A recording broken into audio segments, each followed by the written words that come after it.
tunakujia mbashara kutoka ikulu ya Nairobi, ambapo leo kuna hafla kubwa hapa katika ikulu hii, ambapo Rais William Ruto anapokea timu mbili za kinadada za mchezo wa soka, ni Harambee Starlets ikiwa ni timu ile ya wanawake na pia timu ya chipukizo wasiozidi umri wa miaka 17 ambayo ni Junior Starlets. Kumbuka timu hizi mbili zimefanya vizuri majuzi.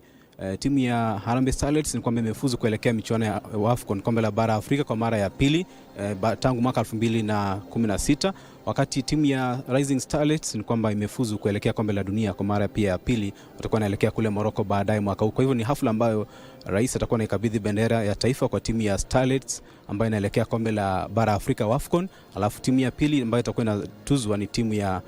Rising Starlets ambayo pia imefuzu kuelekea kombe la dunia baadaye mwaka huu. Kumbuka ni hafla ambayo itakuwa inaanza muda si muda tokea sasa. Tunasubiri wachezaji pamoja na maafisa wa shirikisho la soka nchini FKF, halikadhalika vile vile maafisa wa serikali wako hapa kiongozwa na waziri wa mchezo Salim Mvurya kuhakikisha kwamba shughuli hii inaenda ilivyopangwa, ambapo timu ya taifa